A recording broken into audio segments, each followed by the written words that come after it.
एक अकेला घर। यह कहानी एक अकेले घर की है जो कि एक पुराने गांव में स्थित था। इस घर के बारे में कहा जाता था कि वहां भूतों का वास है।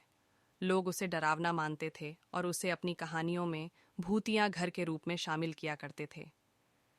एक दिन एक युवा व्यक्ति नामक विक्रम उस गांव में आया। उसके पास रात को ठहरने के लिए कोई और विकल्प नहीं था, इसलिए उसने उस घर में रुकने का निर्णय किया। जैसे ही विक्रम घर के पास पहुंचा, उसे एक अजीब सी भयंकर माहौल महसूस होने लगा। रात के अंधेरे में उसने घर के दरवाजे की तरफ बढ़ते हुए कदम रखा।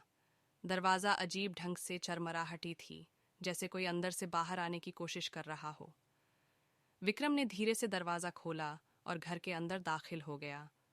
उसे तत्पश्चात घर का आकार देखने को मिला। घर अत्यंत पुराना और बेजोड़ था, पर उसमें कुछ अजीबपन था, जैसे कि दीवारों पर अत्यधिक गार्जियन, अद्भुत आभूषण और विचित्र चित्र। उसने घर के अंदर आगे बढ़ते हुए एक कमरे में जाकर अपना सामान रखा।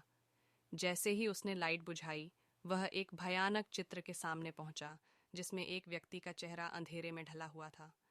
उसने महसूस किया कि चित्र उसे देख रहा है, जैसे कि कोई अनजान शक्ति। विक्रम ने चित्र को देखकर घबराया और उसने तत्काल लाइट बंद की। उसने सोचा कि यह सब उसकी काल्पनिकता हो सकती है, परंतु उसके दिल में डर का एहसास बना रहा। रात बीतती गई और विक्रम को नींद नहीं आई।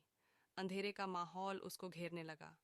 वह चिंतित होकर बिस्तर पर लेटा रहा, लेकिन उसकी आंखों को नींद नहीं आई। फिर अचानक वह आवाज सुना। कुछ फिसफिसाहट की ध्वनि आ रही थी। वह उठा और आवाज का पीछा करने लगा। वह चित्र के पास पहुंचा जहां से आवाज आ रही थी। धीरे धीरे चित्र के बारे में कुछ अद्भुत स्थितियां स्पष्ट होने लगीं।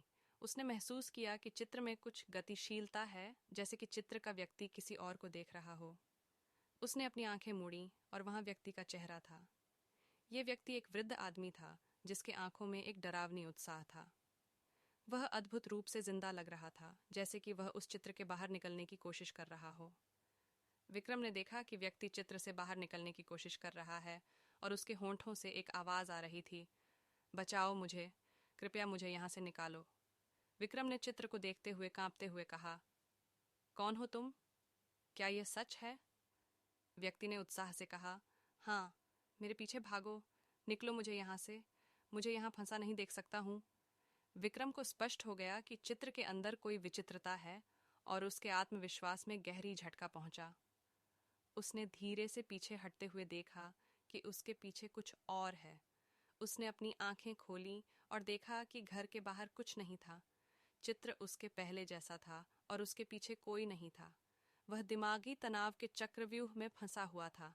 विक्रम विक्रम ने अपनी नींद खो दी थी और उसका मन हर तरह से बेचैन था। वह उस भयानक चित्र के सामने आधे रात को बिस्तर पर लेटा रहा, सोचते हुए कि क्या वह यह सब सिर्फ एक सपना था। सुबह हुई और विक्रम ने घर को छोड़ा। उसने कभी फिर से उस घर के पास नहीं जाने का निर्णय किया। वह उसके अनुभव को कभी भूल नहीं सकता था और उसे यह सब सिर्फ एक भूतिया रात की अनोखी कहानी के रूप में याद रहेगा।